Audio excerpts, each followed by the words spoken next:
Hello and welcome to day 2 of Skyline's Fore-Go Golf for Youth Mental Health video series.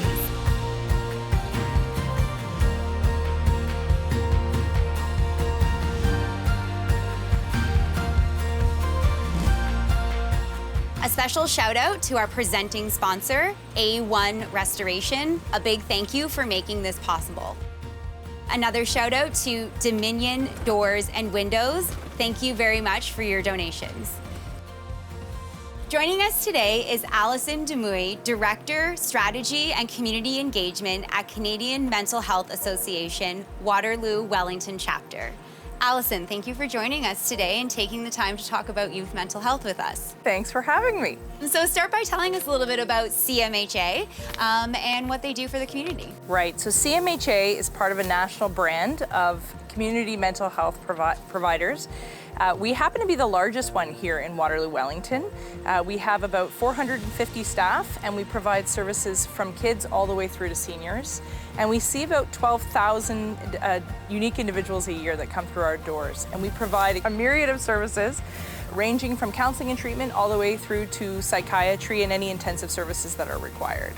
And so you mentioned being able to help a multitude of different age groups there. Can you tell me a little bit more specifically about the youth that you're involved with? We deal with a lot of families that might have developmental needs as well, so from all the way from autism and other intellectual disabilities through to mental health. So we're a good one-stop shop for families in this area, depending on what their needs might be.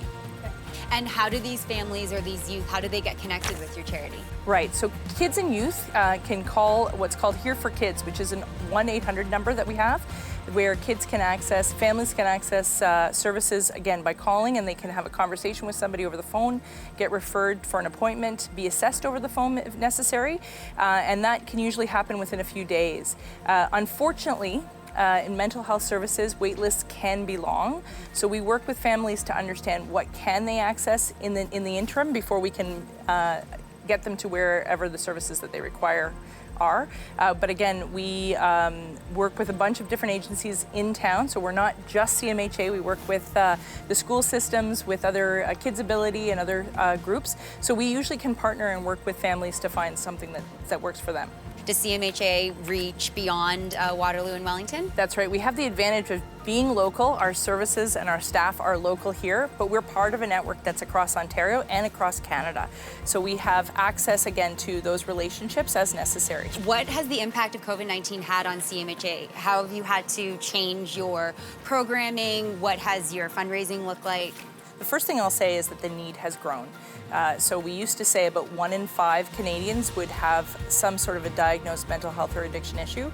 We know that those numbers have gone up. I would actually say that 5 out of 5 of us are dealing with some form of trauma from this effects of the pandemic.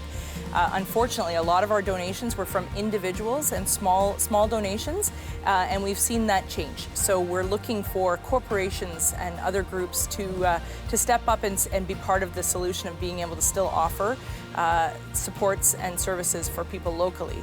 And as I said, the need has only gone up since COVID has started. We all still be offering services all the time though. We've never stopped providing care, albeit a lot of it is virtual now, although we still are doing in-person visits as needed.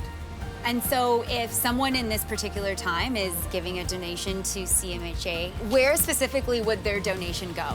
It depends. So we offer a list of sort of our highest needs and understanding, so we can tell the story of where funding is required, but we also work a lot with donors where funding can be going to something that's close to their hearts. A lot of the folks that are donating to CMHA oftentimes have somebody that they know who really understand the struggle and really understand the need for more of attention towards mental health.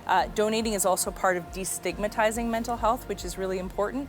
So we work with them. So if there's an interest perhaps in making sure that our programs around suicide prevention are funded, or eating disorders or something specific to them, we will work with donors to make sure that that's realized. And just lastly here, Alison, I know that there are a lot of individuals who do want to be able to help out, but they might not be able to donate their dollars just now. Is Is there another way that they can get involved? Absolutely. We are always looking for volunteers. We're also just asking people to keep mental health front and center of conversations. A lot of what we need is just people to be aware, have the conversations, reach out to people that you know or in your circle in your bubble who might be struggling right now, and destigmatize it by having those conversations and feeling open about talking about mental health. That's always the greatest thing that we can do.